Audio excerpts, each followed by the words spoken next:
Well, guys, just like that, poof, all the gains that SoFi stock saw after earnings are now gone. This is nuts. We got news last night that they're doing a $1.5 billion public share offering, essentially diluting shareholders. We're going to cover that in this video and go over the charts, what I'm doing, am I panic selling, am I buying more SoFi on this dip, guys? So jam-packed video, smash the like button, subscribe, join the email stock newsletter, check out the Patreon for my portfolio updates. You guys know the drill. All those links are down below.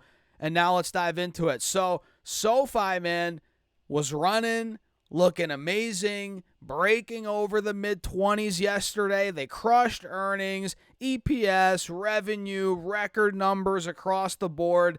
We were smooth sailing, guys, all the way to the mid-20s. And, well, that didn't last long. You guys can see here we actually downtrended for the entire day yesterday. Essentially, the entire move came in the pre-market.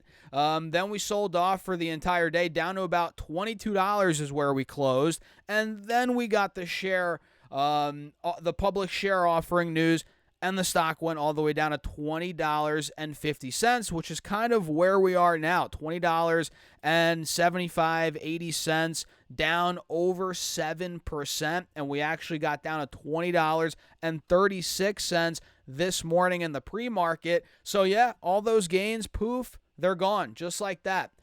For now, we'll see if they come back. But with this $1.5 billion public offering, it might make trading a little interesting here over the coming weeks, guys. Let's break this down a little bit further. I have this article from Business Wire. I want to break this down with you guys so you can get a better idea of what actually is going on under the hood here. So yeah, we hear a $1.5 billion share offering. What does that even mean? So let's dive deeper into that. They announced this last night that they had, it says they announced it has priced its previously announced underwritten public offering of almost 72 million shares. So you guys see here of its common stock at $20.85 per share. So you can see here essentially, let me read that again in one smooth, coherent sentence. I'm like staggering here, guys. I don't know what's going on. But they announced that they priced their previously announced underwritten public offering of 72 million shares pretty much of their common stock at $20.85 per share for total gross proceeds of approximately $1.5 billion, right? So in addition, SoFi has granted the underwriters, which I think they're Goldman Sachs and Mizuho and Citigroup, they've granted these underwriters a 30-day option to purchase up to an additional almost 11 million shares, 10.79 to be exact, of common stock at the public offering price, which again is, what was it? $20.85. Less underwriting discounts and commissions, of course. So essentially, guys, to keep this simple, in layman's terms, what is going on here is they are raising money. They're plopping shares out of thin air, essentially, for people out there to buy because they're raising money. The stock's gone up so much. It makes sense. They would not have done this if the stock was in the toilet, right? But it makes sense. The stock's up a lot. They see it. Management sees this as an opportunity to raise money. But if you're an existing shareholder, this is where it gets a little dicey because you're being diluted. I'm being diluted. I own SoFi stock, so the outstanding shares, they're being increased essentially. So think about it like supply demand, right? Now there's a lot more supply of shares. So that's essentially what's going on here. More shares out there, meaning the shares that you own, essentially you own less. You're diluted. You don't own as much. This is the opposite of when a company announces a buyback program. When Apple buys back whatever billions and billions of dollars of stock, that decreases the shares out there. That increases your ownership if you're already in the stock. This is the opposite, though, what SoFi is doing. But it makes sense, again, considering the stock's gone up so much. Realistically, it's frothy. Let's keep it real, in the short term. It is. It's not screaming undervalued. So for them to do a share public offering, it makes sense. It makes sense.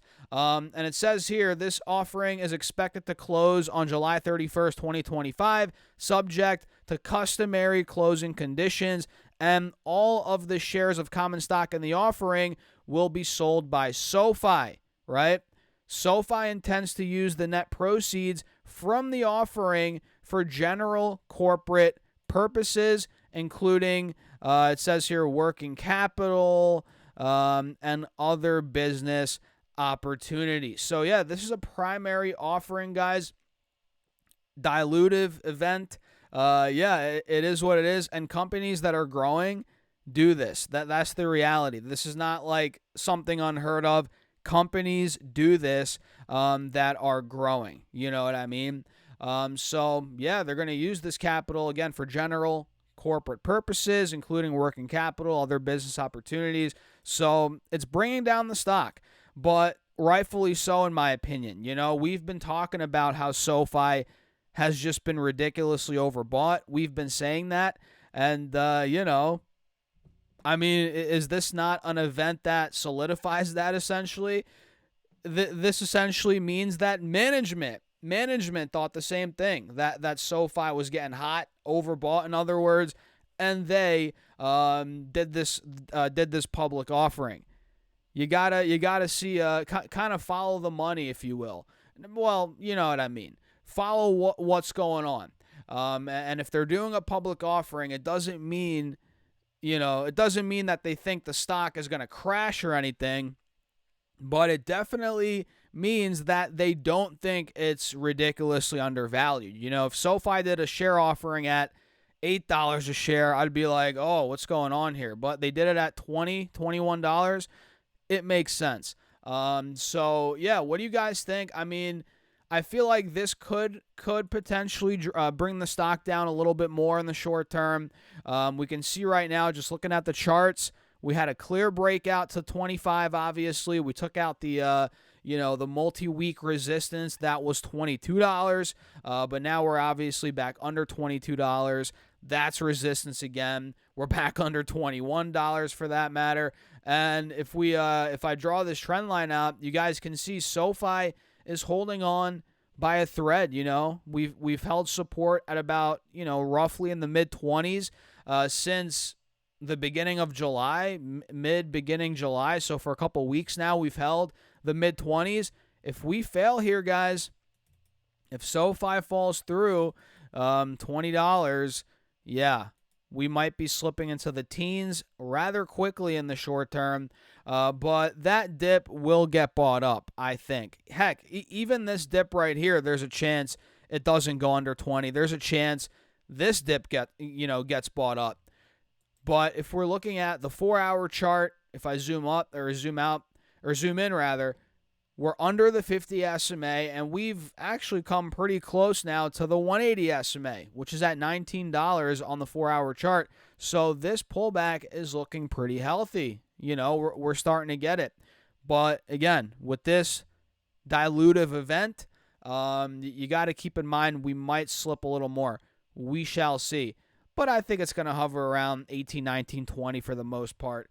What do you guys think? Quick little update this morning. I figured let me get this video out because I made a SoFi update last night, but that was before we got news of the dilutive event. So that was kind of a weird timing on that update because I made that video, I think, at like 5 o'clock, and I scheduled it for upload. That happens sometimes, guys, in this game of making videos on publicly traded companies.